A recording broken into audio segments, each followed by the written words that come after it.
Stop feeling hungry. That was a clickbaity title, wasn't it? But you click the video, you're here. Now come on, get out of the cupboard. No wonder you're always fucking hungry.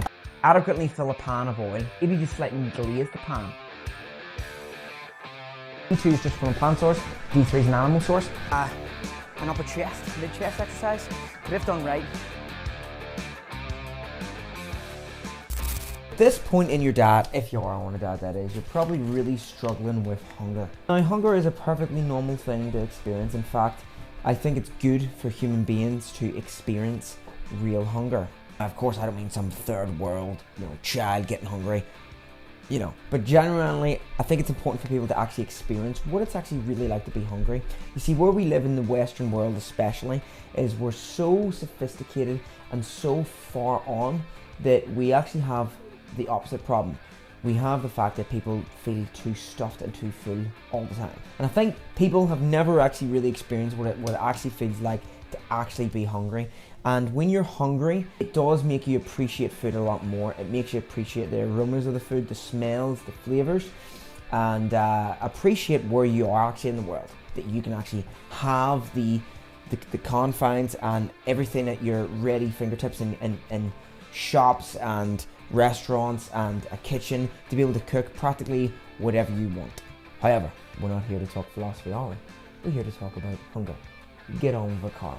So with countless years of dieting, cutting, bodybuilding shows, etc., here's 3 ways to reduce that hunger. Okay, so first things first, satiation. In order to not feel hungry, obviously, you need to feel satiated in your food. You need to feel like when you're eating your food that you're somewhat full. That's a bit of an obvious one. However, when you're eating food, you're probably not feeling full. You're probably going, oh fuck, I could eat a cake. Oh, I could eat a liter of ice cream.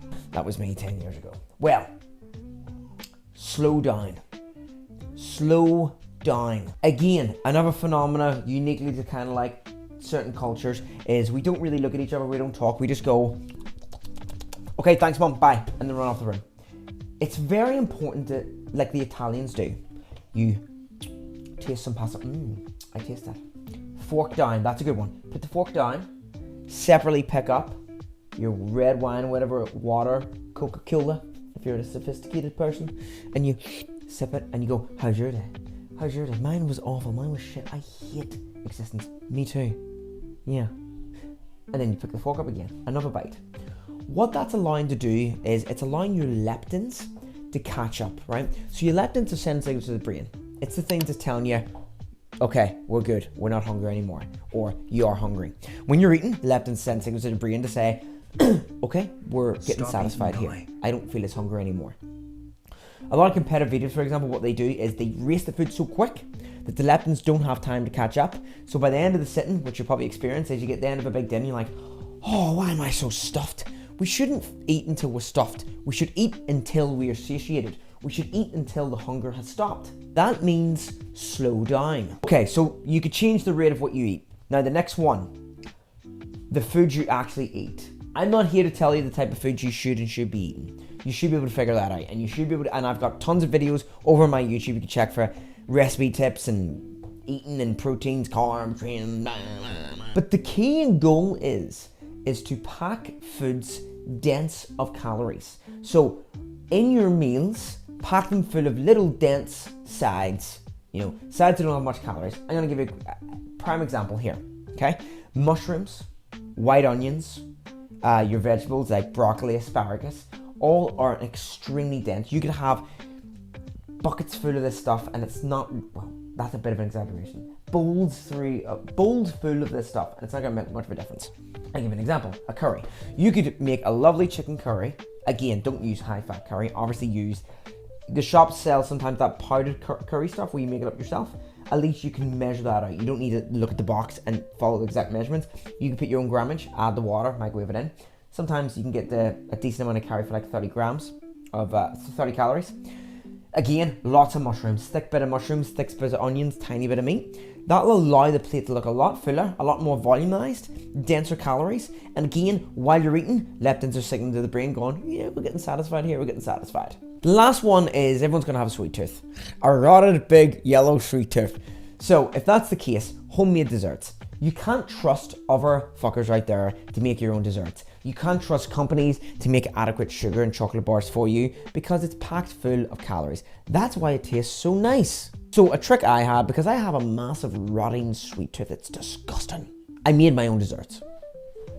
Now I'm going to let you in with a little secret. So I used to make my own sort of protein ice creams. Now there's loads of recipes online. If you just type in protein ice creams, you'll be able to find loads. Some uses a blender where you put like some almond milk in, a scoop of whey, get some ice, blend it, and it creates this kind of like volumized, weird kind of ice cream. But there's a secret ingredient that a lot of people use with this, and it's called XM gum. Bakers use it. I don't even know if I pronounce it right because I've been taking for so long. XM gum. Well, I'll put a link in the video anyway. XM gum. What it does is it volumizes the food. Now, there's no calories in this. Well, not that I hope anyway, because I've been consuming it so fucking long. Essentially, what it does is when you put it to something, it creates a kind of more volumized texture, kind of like a whippy texture, especially when you add it to cream and ice cream.